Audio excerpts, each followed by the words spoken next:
పెదకొండూరులో నిర్వహిస్తున్న వృద్ధాశ్రమంను మరింత అభివృద్ధి చేసేలా చర్యలు తీసుకుంటున్నట్లుగా నిర్వాహకులు బండ్ల సూర్యప్రకాశ్రావు తెలిపారు. పేరు బండపల్లి సూర్యప్రకాశ్రావు, పెదకొండూరు. నూతెక్కి విచారణ ఫర్ అంతోని రాజు గారు మా యొక్క విచారణ గురువు. అయితే నేను గత కొన్ని సంవత్సరాల నుండి వృద్ధాశ్రమాన్ని రన్ చేస్తూ ఉన్నాను. అయితే ఈ యొక్క స్వాతంత్ర దినోత్సవ సందర్భంగా కొందరు వృద్ధులకు అవకాశాన్ని కలగజేయాలనే భావంతో నేను సిటీ కేబుల్ యాజమాన్యంతో తెలియజేసి దీని ద్వారా అభాగ్యులు లేకపోతే పెద్ద వయసులో ఉన్నటువంటి వాళ్ళకి అవకాశం కలగజేయాలనే భావంతో నేను వచ్చాను. ముఖ్యంగా కొత్తగా మరొక బిల్డింగ్ కూడా నిర్మాణం చేయటం జరిగింది. మరికొంతమందికి అవకాశం కలగజేయాలని నా భావన. ఈ యొక్క ఆశ్రమం అభివృద్ధి కొరకు అనేక మంది గురువులు కానీ సంఘ ప్రజలు కానీ సహాయం చేశారు. దానిలో ప్రధానంగా ఫాదర్ ఉన్నంకెన్న గారు ఆశ్రమానికి ఉపయోగపడే విధంగా ఒక వాటర్ ప్లాంట్ ఇవ్వడం జరిగింది.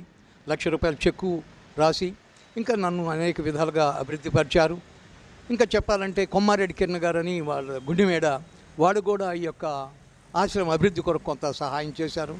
గుండెమేడ గ్రామ ప్రజలు, ఎందుకంటే నేను నిన్న మొన్నటి వరకు కూడా గుండెమేడలో ఉపదేశకుడిగా పనిచేస్తూ ఉన్నాను. నల్లబాటి శేవిరాజు గారు, శేవిరి బాబు మా యొక్క విచారణ గురువు. అయితే ప్రస్తుతం ఈ యొక్క ఆశ్రమ అభివృద్ధి కొరకు దాన్ని విరమణ చేసి పదవి విరమణ చేసి రావటం జరిగింది. ఉన్నం కిరణ్ గారితో పాటు ఇంకా అనేక మంది గురువులు సహాయ సహకారాలు అందించారు. కాబట్టి గురువులందరి సహాయ సహకారాలు ఎప్పటికీ మర్చిపోలేం. దీని అభివృద్ధి కొరకు ఇంకా అనేక మంది సహాయం అందించడానికి పొన్నూరులో బ్రదర్ జాక్ గారు అని ఒకరు ఉన్నారు.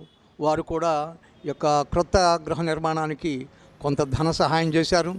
ఇంకొక మాట కూడా వాగ్దానం చేశారు, ఒక వెహికల్ కూడా అరేంజ్ చేస్తాను, నువ్వు మంచిగా అభివృద్ధి చేయని.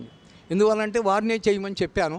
కానీ ప్రకాష్ ఎందుకు వచ్చిందో నీ యొక్క ప్రేరణ కనుక నీవే ఈ యొక్క కార్యక్రమాన్ని నెరవేర్చు, నా వంతు సహకారంగా నీకు అనేక విధాలుగా ఉపయోగపడతానని చెప్పడం జరిగింది.